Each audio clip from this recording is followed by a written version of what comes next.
Recording? Yes, it's recording. Hello. Oh shit. Hello, everybody. Welcome back to my channel. I finished the hissy fit. I don't know how to feel. I guess I'll have an opinion once I get to write my monthly recap for March. And this is my next book, Wild Love.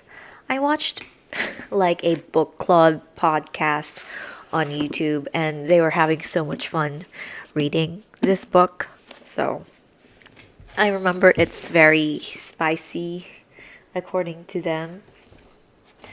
That's why they were laughing so hard.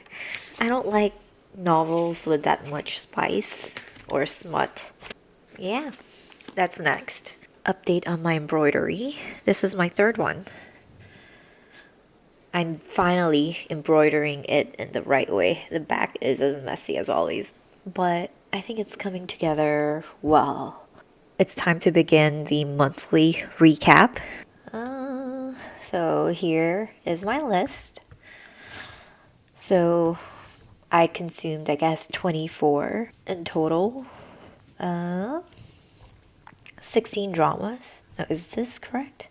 Yeah, February. One variety show, 2 animes, 1 book, 1 audiobook, and 3 Hollywood series. Okay, so let's get started. So let's go over the drop list first. First on the list is Spring Fever. Ooh, I lied about watching this one till the end. I watched until the first half of episode 10. I just couldn't do it. I'm sure it was a fine drama, but I needed something more, especially for the leads and its supporting characters. Unfortunately, the good looking leads did not do it for me. Next is Inner Eye. I love the actors. I love the actors. Some cases were too dramatic for me, but there were some that was worth watching. They also put some over dramatic BGMs too much, and they do weird close ups to like the eye and the mouth area every time there's a tension going on. I know what they were trying to do. It was to create tension and to make the audience feel the urgency and the importance of the situation and that they're doing like a mind battle. But it became so overdone and so distracting, and it pulls you out of the drama. But I was really looking forward to the mid-age romance because why not? I love a mature couple. The boss employee relationship and the progression was a little bit questionable to me. I thought that I can look forward to the romance at least, but that was not the case. That wasn't the case. It progressed really weirdly. I don't know. Oof, it was bad. This should have been my cup of tea, right? First, the sound bothered me. I think it was too spatial, like when I was hearing it from my computer. It felt like they were recording in like a really empty studio for some reason. It bothered me and it sounded really hollow. I don't know if that made any sense, but wearing headphones while watching it made it so much better. Each person's storyline and motivation, even the main ones, didn't hook me. The only saving grace for me was the Yeonjin and Chong-chae couple.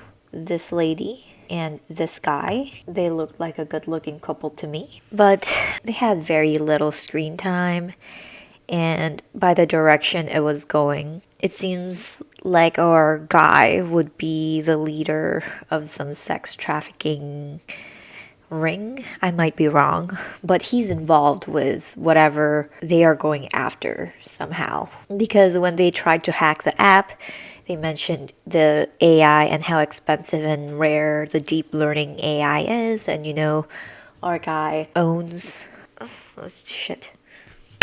Owns that technology that's similar, so girl run. I have lots of dramas that I drop. Like, I'm going through a slump, really. Next, how dare you? Ooh, this was really a painful one to drop, really. I really did not want to drop this. I was really looking forward to this, truly. And it looks good. The actors are so good looking, and the costumes were in the higher end of what I've seen. But the dubbing always throws me off, number one, as always. The acting is good, but it could be better. I wish the actors had more of like a natural sense of comedic timing, but it seems like they're trying too hard. It doesn't feel very natural.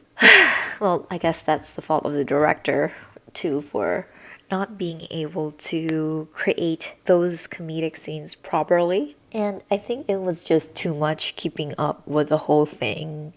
I don't think it was explained very well what was going on. I dropped that like episode 10 or something. Really didn't do it for me. It was too much, like too much going on. Another Chinese drama that I would have watched, but I just couldn't. I watched till episode 6. I think I just watched too much idol costume, case breaking dramas because I think I'm over it already. I enjoyed the first case, but lots of loopholes, like how did the princess execute her plan without help from anybody? And just how did she get in and off the boat after she killed a guy? I don't know. I never felt like going back to it. The two actors couldn't do it for me. Our universe. I should have stuck for the cute baby. I see the shorts of this drama with the most adorable baby. But the story is not my favorite. I hate the forced living situation trope. I guess I like my characters living in separate spaces and occasionally spending the night together. And most especially, I just couldn't get into the female lead's acting. I think it's just the tone of her voice. Oof, my Sherry Moore.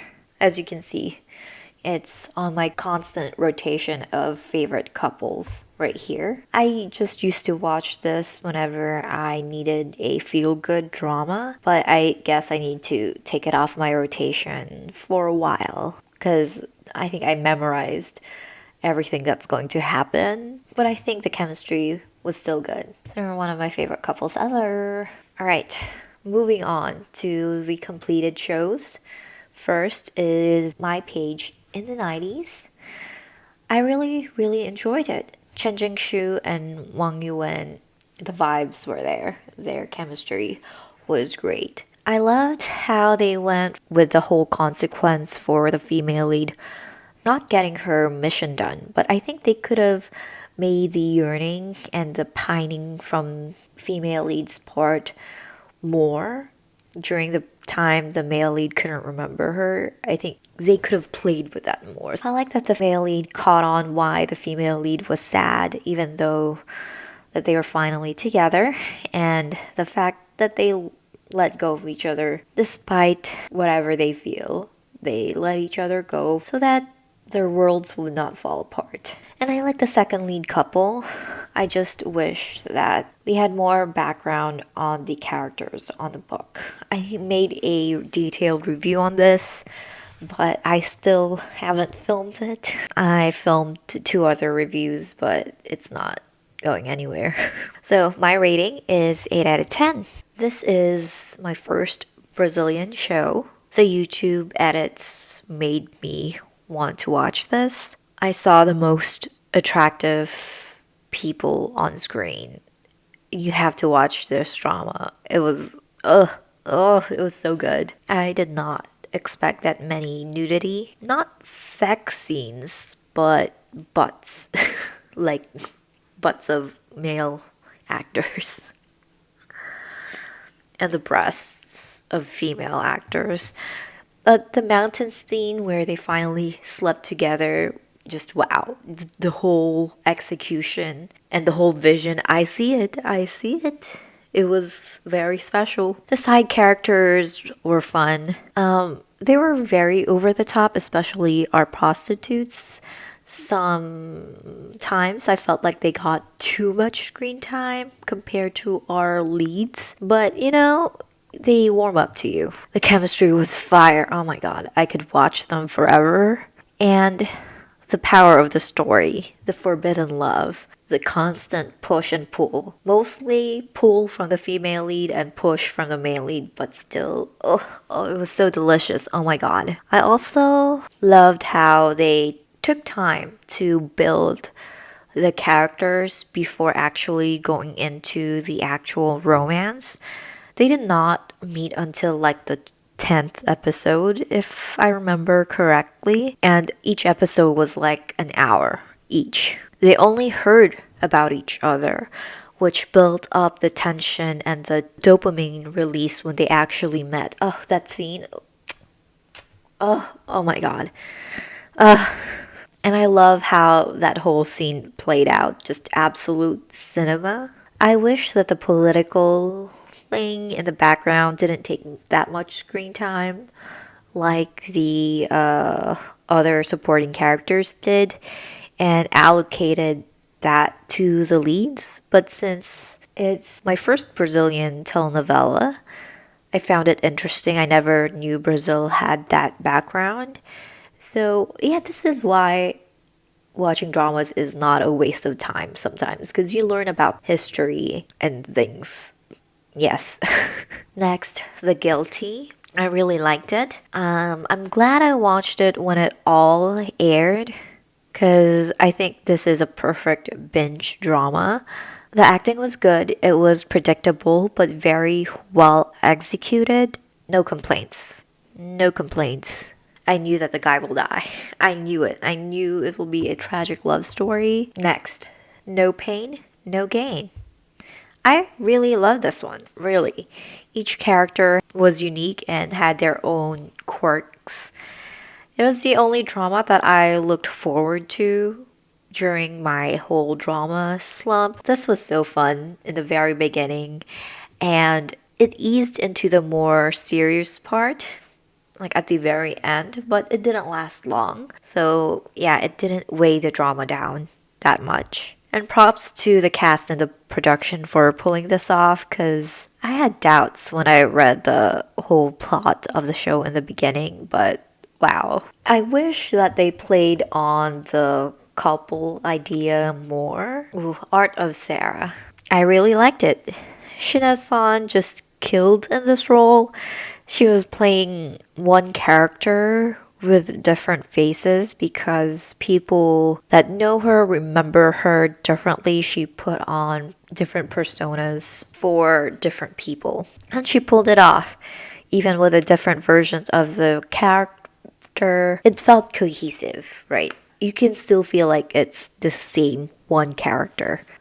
I know Sarah is the titular character, but I wish the detective had a more unique characteristic that rivals Sarah's madness. I wish the detective was a little cuckoo too. I liked that our main female character, Sarah, never faltered in her beliefs and convictions, even sacrificing her own freedom to save her brand slash business. I love the visuals. It looked very expensive, but there are holes in the story, which I can't forgive. It's the nature of the genre, and I really wish they revealed who Sarah was. I get why they didn't. It was intentional that we weren't given an answer, but I felt like we deserved to know, like what her true name, what her true background was, because every like identity she had was fake. None of it belonged to her. I don't get how she is a person that has no fingerprint or identity. Ooh, 12 letters. I regret not watching this. I tried when it started airing, but it didn't click at that time. But the recent dramas weren't working for me either, and this had such good rating and review, so why not? give it another try. First, I really love the actors. Their projects were more miss than a hit. But I think they just showed what they can do with this project. For the male lead, I really did not see him portraying any other characters except a high schooler. That charm that only a few actors possess, that boyish, youthful, pure, unjaded charm. But damn, when he went to prison and came back, oh, so much range. I saw it. He portrayed from a high schooler to what, he's 30, 40 years old seamlessly. And it fit well. And for the female lead, I only got her or liked her when she was playing eccentric characters, but she handled this deep, broken female character really well, and I am so looking forward to their next projects. I also like the present day leads too. They were cute together. I saw the present day male lead in Love Between Lines, and I really hated him there. Now I feel bad. Now I feel bad. And oh my god, this drama really broke me. It was also a bad decision to watch this when I was on my period, where my hormones were like unbalanced. But I cried so hard. I don't think a drama has done this to me in a while. The only thing that bothered me was the dad. Where the hell does he disappear to? And how does he come back? And how come the loan sharks never really got to him? Like, I understand how the neighbors thought he was good, but how is he able to maintain that good reputation when his abuse to his daughter was so obvious? Like, look at her. Does it look like that she's been cared for? Her clothes are all old. It's not someone that has a good home environment. A lot of the characters felt real and alive. The security guard, the pregnant friend, the male lead's friends, and the female lead's boss, they were such fully developed characters that even when they appeared for like a few scenes, I got attached to them. I liked the ending as well. It was clean. Undercover Miss Hong. It was slow in the beginning, but I loved the chase to find Yeppy, who is our secret whistleblower. Then it slowed down, like when we found out who Yeppy was. I wanted to drop it, but I have a few more episodes to go, which by the time I am recording this, I just finished watching the drama. Yay. And it ended well. Just a spoiler. This one. I really wanted to watch this with subs, but there is no subs available. The only one that is available on YouTube is episode 1. That's it. I'm sure a proper subbed version is available, but I am just not blessed to find it. I am like 5 years late. This is the same situation where I saw an edit on YouTube but cannot move on. I am desperate to find an English subbed version of this because the comments section is raving about the dialogues that the male lead is saying. This is what I love about slap kiss romances. After the bullying and the male lead has to earn the female lead's love back. Yes, the dialogues. Yes. Grovel, kiss her feet, do whatever. And I love the visuals of the two actors. They're so pretty. Oh my god. They don't make leading men like this anymore. And she is so goddamn pretty. Her big eyes every time she like glares at him. Ugh. Ugh, those kinds of scenes. I can follow the story, but I really, really, really need to know what they're saying to each other, all those mean words. The modern version, I don't know if I want to watch this. I usually like the older versions better. Generation to generation is my new fixation. I haven't really loved a Chinese idol costume romance drama in a while. Like, I love this one. Of course, I love the male lead from Fly Me to the Moon. No, not Fly Me to the Moon. I must really love that show. From When I Fly Towards You. Yes. And 12 Letters. I didn't watch Reborn. So When I Fly Towards You, one of my favorite high school dramas. And As I said, 12 Letters I really loved. I have seen the female lead before, but this is my first time ever liking her character or any drama that she has been on. Because I am always distracted by how skinny she is, and I get triggered. Oh my god. Like, I think she's half my size.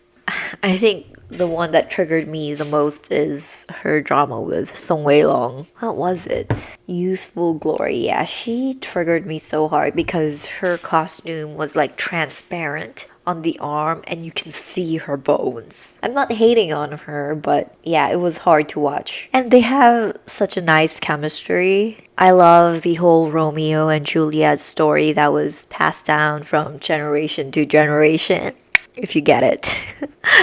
And I love that the leads are not clueless in life and in love. I love that our male lead is pining and chasing for our female lead, and our female lead constantly saying goodbye to our male lead, but our female lead never seemed to ever get away from our male lead. I am not mad with the pacing either. I don't like draggy dramas, but sometimes I feel like the recent dramas are going way too fast and I have no time to adjust. So, like, just go easy on me, okay? And as this is a wuxia, I hope that there will be more action scenes because we haven't seen much in this drama yet. I also think that the editing is confusing. Sometimes it just flashes from one scene to another and my eyes are like, ooh, what was that? But it's not that many, so yeah, it won't take you out of the drama. I think the director could have pulled more emotions out of the actors, especially in the close-up, which I love that they do because they're very attractive people, and yes, give me a close-up. I want to see their beautiful faces.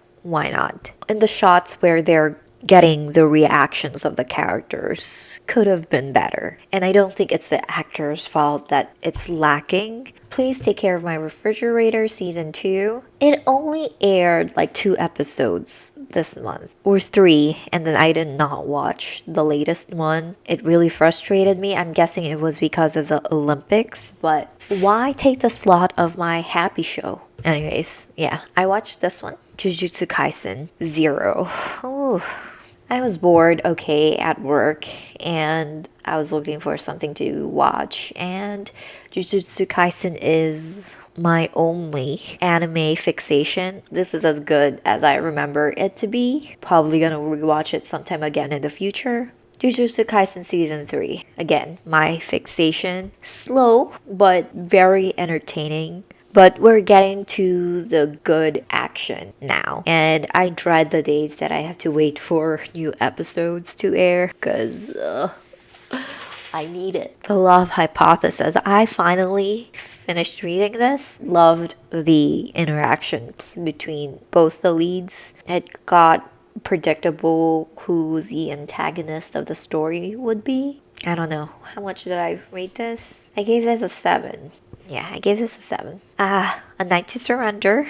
It was okay. I liked our heroine and I loved that she knew what she wanted and she looked ahead of the situation. And she's smart. I liked the surprise that the heroine's father was an asshole. I should have known. I should have known, but the moment it was revealed, I was driving like, oh no, the dad's an asshole. Our poor heroine. My god. Next, The Artful Dodger, Season 1 and Season 2. I liked the story in Season 1. I loved the character development in Season 2. And I'm looking for Season 3. I don't see that they've signed for Season 3 yet. But I'm looking forward to it. I'm sure one day they would. Yeah, I discovered this show while watching YouTube edits again. You know, that's how you discover new shows. Bridgerton Season 4. Yes, yes, yes. I loved the chemistry. I just love it, love it. Those who watch it know. I think this is my favorite season yet and my favorite couple. I mean, the story is a Cinderella story. It's a trope that has been used over and over again because it works. It works. And I can't wait for the new season. I wish it's Eloise's because I'm getting tired, honestly, of the series. I'm getting tired. I don't think this is why I don't watch American shows. I'm getting tired of waiting. I'm just tired. I don't know for some reason. But I wish her season is next, Eloise. And yeah, I think Luke Newton was just so cute in this role, and Yaren Ha was so good. I'm watching their press tour videos, and they're just so good at selling the couple. I feel like that was a very short time of recording. I don't know if I was coherent in this video.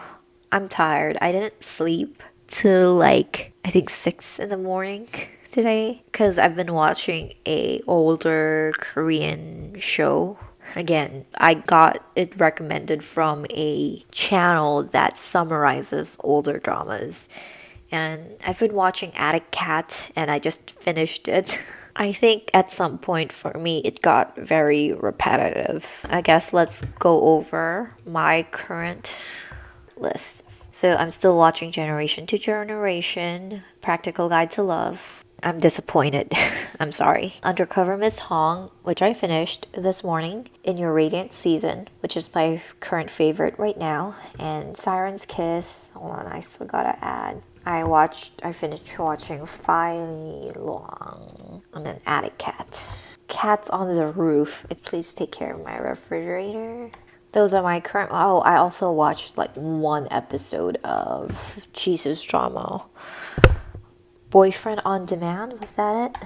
And I have some things to say about that. I only watched the first episode. And my gosh, yeah, let's look at their reactions. Well, people liked it, I guess. I just couldn't get into Jisoo's acting. Remember, I was a blink. I don't stand K-pop anymore like that. Jisoo was not bad, but there are little things that bothered me about her acting. If this is a bad acting and this is a good acting, she's right here. Like it's not obviously bad, but I think it's her voice. Like you get to a point where you adjust to her acting and don't feel like it's that awkward anymore. But then other characters then show up and they're better actors and then you realize, "Oh, she's not bad, but she's not good compared to the supporting characters acting either." I don't like simulations either whenever they did the dating simulation type of thing, except when they're a parody. I think it's just not my type of drama. I still haven't watched Pursuit of Jade yet. I'm scared to go into it. I think Avenue X talked about their drama and she really liked it. But then when I went to her comment section, like there are 2 comments said that it's boring. So I don't know. I don't know what to think. I'm really scared. I'm really scared to go into the drama because I really had high expectations for it. I feel like it's gonna be like Moonlit Reunion, the other Tian Shui drama that I tried liking. I liked, but couldn't finish type of drama. Oh, I won't. I hope it's not as bad as I'm an overthinker, and I hope that's what it is, but I'm still scared. You know, it's rare to have dramas that I really like these days. Same reason why I couldn't click into Love Story in the 90s, the new Arthur Chen drama. I think it finished airing everything. But I don't really want to like the leads as an actor, both of them, but sometimes their dramas haven't like hit recently, except for The Guilty One. So that's why I haven't gone into that drama. Siren's Kiss. I really loved Ice World. I think they changed the English title in my drama list for the Japanese original, but I really love Ice World, and I, the Korean adaptation has its own feeling, has its own vibe. It's not the same. It's just the story that's the same, but the vibe is different. And I don't know if I like how they, I guess, set up the female lead character. I think because the female lead in the Japanese original is so special to me in my heart. It's gonna take forever if I start talking now. I think it's just the Korean version is very glamorous in my eyes, while the Japanese version has the melancholy feeling of the whole drama. And I think the first two episodes, I haven't watched a third and a fourth yet, but it lacks that melancholic feeling. It's more of a suspense thriller. And I do not like how inconsistent the tone is, especially when they do the light scenes, the comedic scenes, because the rest of the drama is pretty high suspense, and I feel like it doesn't fit. The whole vibe of the whole drama is not consistent. And I think that's it. I should stop now and go to editing because I should have done this like a week before. I've been procrastinating and I'm very sleepy right now. So I gotta remove all this makeup. Or should I just watch another drama? It's always the dilemma. Alright, bye everybody.